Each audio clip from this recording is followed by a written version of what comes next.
So, in celebration of National Serger Month, which is the whole month of April, Baby Lock is sponsoring a program called Be a Difference Maker. And what we're going to be doing is making drawstring backpacks for children entering the foster care system. So they have something nice and comforting to take with them when they leave their homes. We at So Downtown have made arrangements to get these donated to the proper place, and we are offering you $5 in SoBucks for every bag that you bring to us. We're also hosting a virtual class on the bags, and I hope that you'll sign up for that, because in order to get the $5 in SoBucks, you do have to sign up for the virtual class. But also, it's a good way for us to share doing a good thing together. One of the problems that I found when I read through the project instructions and what have you is that there are several different options for the optional pocket, and there are several different ways of doing the straps. And how was I going to do that in a classroom setting and get done in a reasonable amount of time? So what I've decided to do is we're going to handle the straps and the pockets separately through video, so you can have them prepared before the class, and we'll construct the bags then during the class. So today we're going to talk about how to make a strap with your overlock sewing machine. Straps are something that comes up quite frequently in clothing sewing and other sewing as well.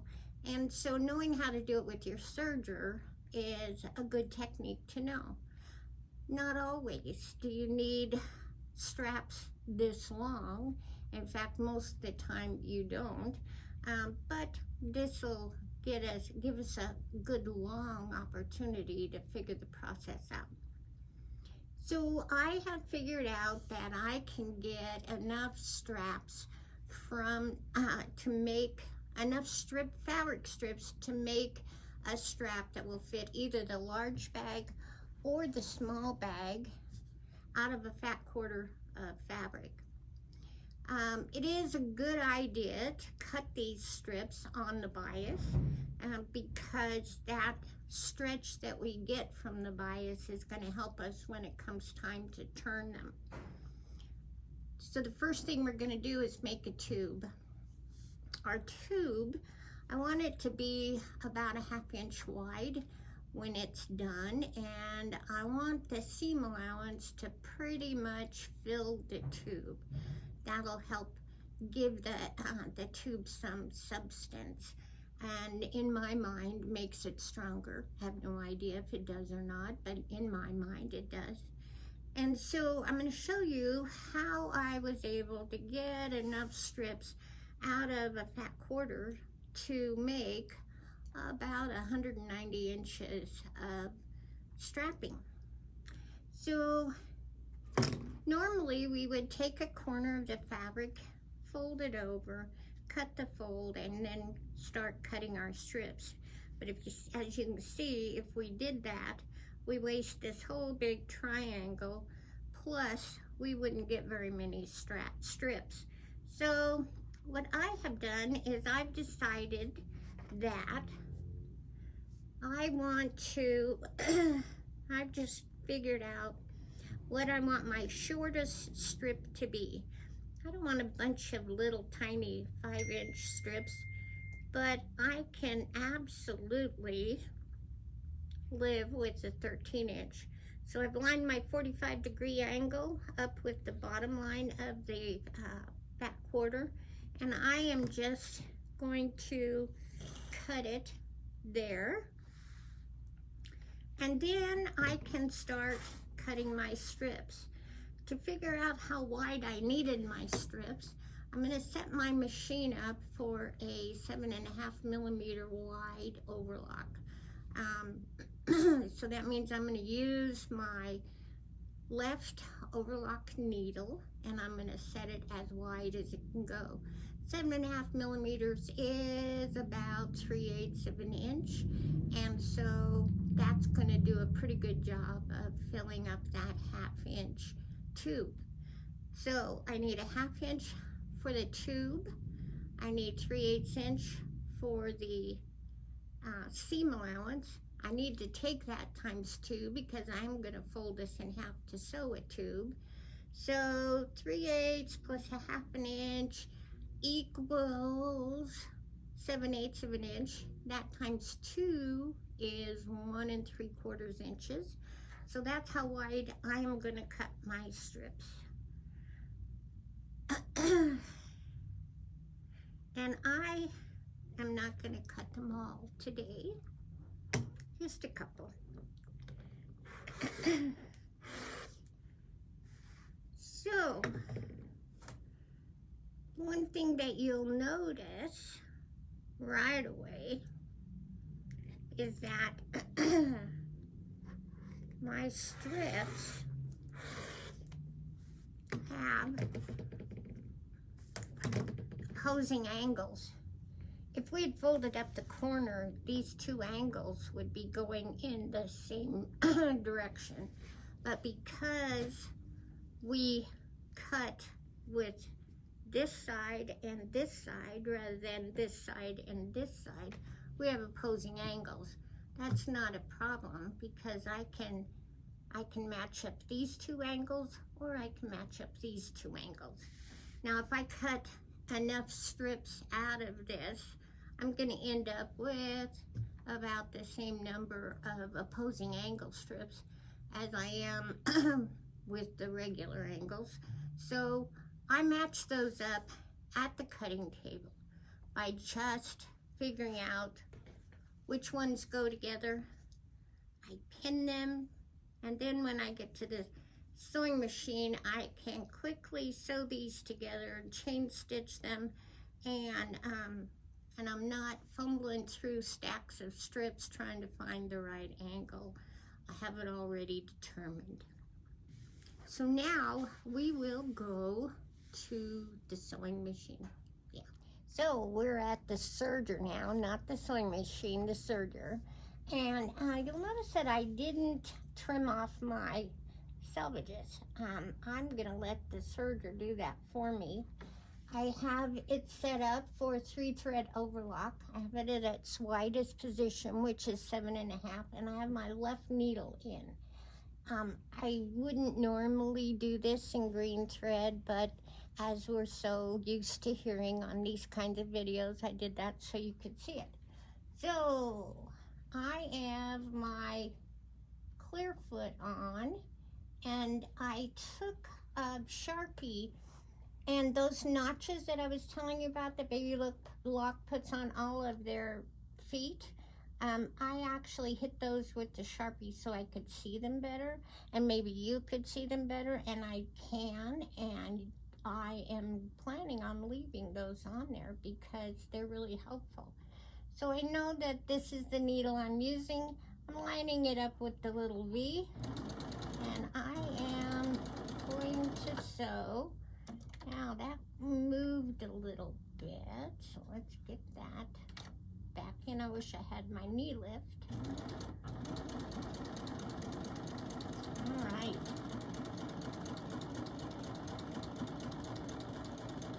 And knowing exactly where that needle is going to land really makes this nice. And so I have a nice straight line on both sides of that bias binding. Now, if I were doing this for real, I would be sewing about 6 or 7 of these together. We're going to call it good at 1 for the video. And let's go to the ironing board. We're now at the ironing board. The first thing that I want to do is set that seam. Just as with your regular sewing, you always want to set the seam before you press the seam. And we set it by pressing it flat. That just kind of locks those threads into the fabric and makes a much nicer appearance on the right side when you press the seam. And then I just press the seam in one direction. When I did my long strip, I actually pressed them all in one direction. I have no idea if that is necessary or if it's just a habit, but I did. So we're ready now to fold this in half and sew our tube, but I want to make sure that I sew it on the straight of the grain, because I don't want this tube to twist when I get done. So I'm going to take the ruler and I'm just going to give myself a line across here. I'll match that line up then when I make the fold, and I will know that I have this on the straight. Now I could cut this little point off, but I use that when I turn. If you think about it, you pull, when you're trying to pull it through on itself, if you have it cut straight across, you're pulling the whole width of that tube through, and getting it started is the hardest part. I like using that little point to get the pulling through started, and I find it much easier. So I like to leave the little point on there. Before I sew this, I do want to spray it with silicone because the fabric in a small tube like we're making, the fabric running against itself can be pretty rough and difficult. So I am using the silicone spray to condition that fabric so that it will slide against itself much easier. And this is fabric safe. It is, it just kind of conditions. If you've ever used Thread Magic or any of those products to condition your sewing thread when you sew, this is basically the same thing. It's just in a convenient spray, so we can spray anything. Back in our home deck days, we used to use this when we were putting pillow inserts inside the pillows. We liked a nice tight cover on our pillows, and sometimes getting those pillows in was difficult, so we'd use the silicone spray. Helped a lot. So I don't have to be careful about where I spray this because it is fabric safe. Normally wouldn't do it on my ironing board, but here we go. So now that Shelly brought me a marking pen, I'll actually mark. I was pretending before. I'll actually mark my line so that I can fold this straight. And let's go back to the serger. Okay, so I had my machine set up originally for 7.5, which is what I want. 7.5 millimeter stitch width, and I have my stitch length set at 2. That's pretty much where I tend to keep mine most of the time. I chained off a bit of a tail because I'm going to use this tail then to help me turn it, and so I want a bit of a tail. And that point, I am going to sew right over that point. And as I said, I have matched up my line that I drew so that I know that my fold is straight. And I have found a spot on the left side of my serger because I want the width of this strap to be uniform throughout. And so I found a spot over here that I can watch, and that's where I'm watching. I'm not watching the seam allowance, and it's not bothering me a bit if I'm trimming off a little bit of fabric, or if I'm getting some loops on the edge, because what I want is the width of this strap to be the same throughout. Now I could sew faster than that, but then the machine gets really noisy. Although Baby Lock is one of the quieter ones out there. And I'm coming up on a seam so I can show you kind of what happens when we hit that seam. And like I said, I'm not really sure what is causing that to happen. Could be that the clear foot is just a little slippery. I'm going to lift this up right now and make sure that that seam is going through there okay. And it is. And of course, it didn't happen here. It did at home. If it does with you, just do what I did. Lift out, put the needles down, lift up the foot, straighten everything out, keep it slow, and you should be fine.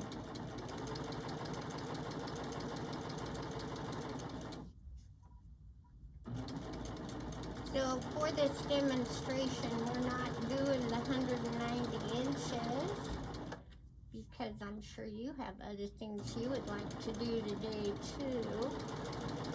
But we have enough here that we can pretty much show you what needs to be done.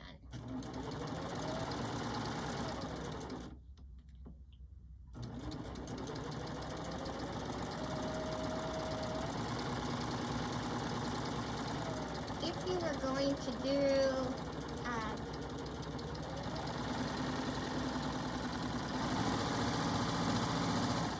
a sheer strap or a strap-on sheer fabric that you're going to use on evening wear or lingerie or something, you would actually do a rolled hem and do your seam in a rolled edge, and you could most definitely, because those strips would tend to be shorter, you can most definitely use the tube turner to turn them, and you can get a really pretty round, almost perfectly round strap by doing that.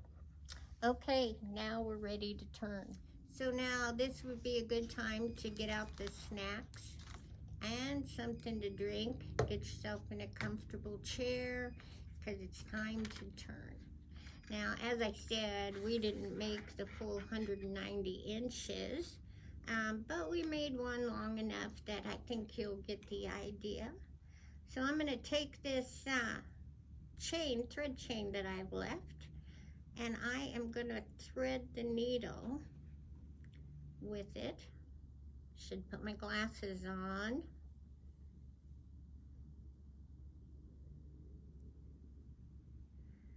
And I'm going to pull that point into the needle too, because I don't think the thread will be strong enough. So I'm pulling that fabric in there.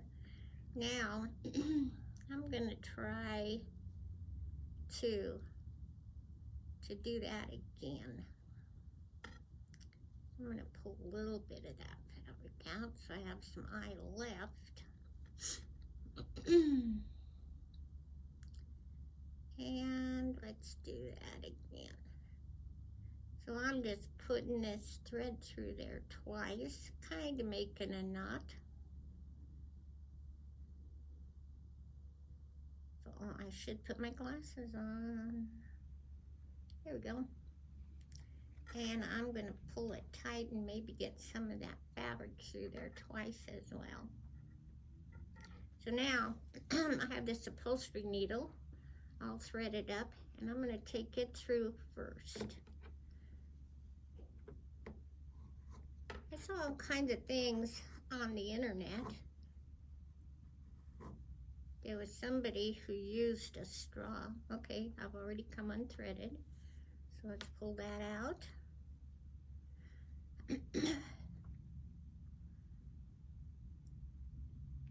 I know. Let's just tie a knot. Then we don't have to worry about it.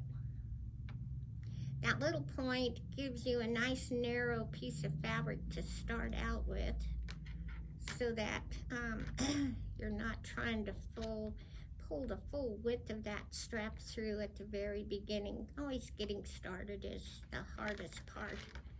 Okay, so now I just have tied a knot in the thread chain, and we're gonna do it again. I did find out the hard way that you want to put the needle against a different surface than your hip, because it is sharp.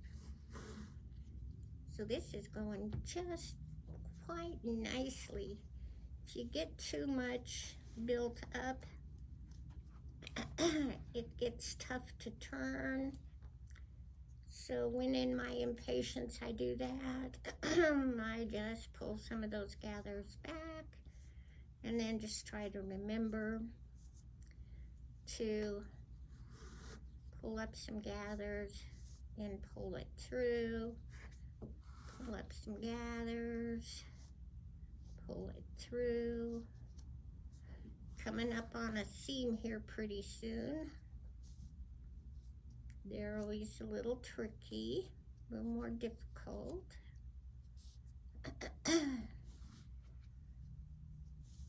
But not impossible. You just have to coax them a bit.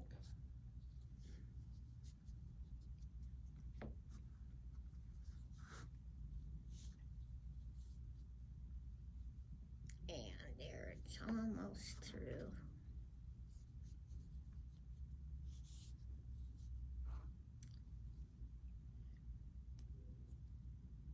Getting there. As you can see,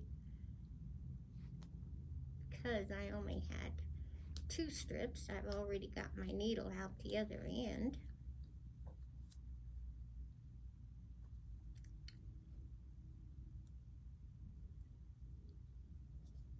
Okay, that should do it. There we go.